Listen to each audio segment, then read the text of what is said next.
ঘূর্ণিঝড়টি আগামীকাল সন্ধ্যায় উপকূলে আঘাত হানতে পারে আর আজ রাতেই মহাবিপদ সংকেত দেখানো হতে পারে বলে জানিয়েছে দুর্যোগ ব্যবস্থাপনা ও ত্রাণ প্রতিমন্ত্রী মহিবুর রহমান।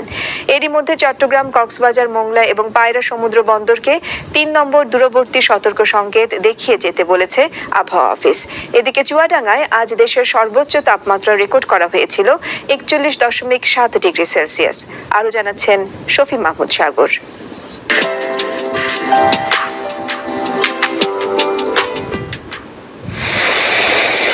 বঙ্গোপসাগরে সৃষ্ট নিম্নচাপটি শক্তি সঞ্চার করে এখন ঘূর্ণিঝড় রেমালে রূপান্তরিত হচ্ছে। আবহাওয়া অফিস জানিয়েছে, ঘূর্ণিঝড়টি রবিবার সন্ধ্যা নাগাদ আঘাত আনতে পারে উপকূলীয় অঞ্চলে, যার ফলে তৈরি হতে পারে ৭ থেকে ১০ ফুট উচ্চতার জলোচ্ছ্বাস। খেপুপাড়ার নিকট দিয়ে এটা অতিক্রম করার সম্ভাবনা আমরা দেখতেছি আগামীকাল ২৬ তারিখ রাতে। যেহেতু এটা সাগরের একদম মধ্যভাগ দিয়ে আসতেছে, সুতরাং এটার ডানে বামে চতুর্দিকেই শক্তি সঞ্চয় করার জন্য যে পরিবেশ সেটা এখানে রয়েছে।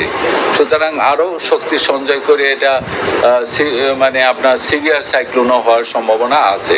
ঘূর্ণিঝড় পরিস্থিতি নিয়ে সকালে সচিবালয়ে জরুরি সভা আয়োজিত হয়। এরপর ব্রিফিংয়ে দুর্যোগ ও ত্রাণ প্রতিমন্ত্রী জানান, ঘূর্ণিঝড়ের সাথে ভারী বৃষ্টিপাতে ভূমিধস হতে পারে পাহাড়ি এলাকায়।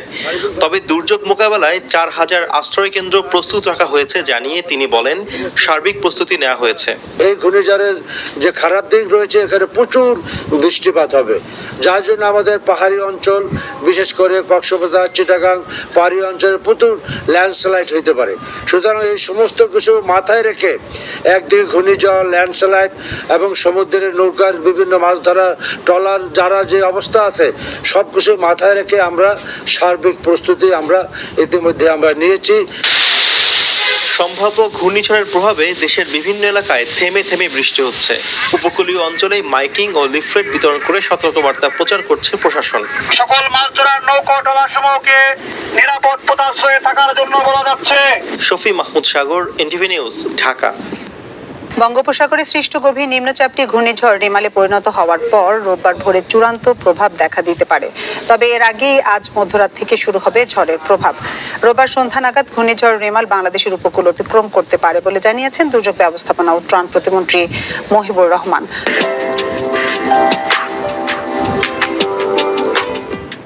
সকালে সচিবালয়ে প্রস্তুতিমূলক জরুরি সভা শেষে এসব জানান তিনি।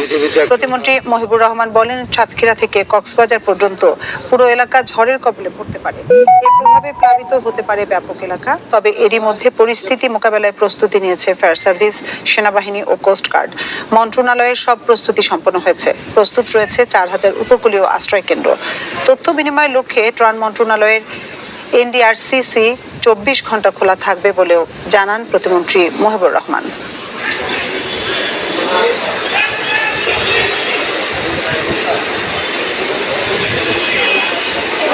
উপকূলীয় আছে, সেগুলো আমরা প্রস্তুত রেখেছি এবং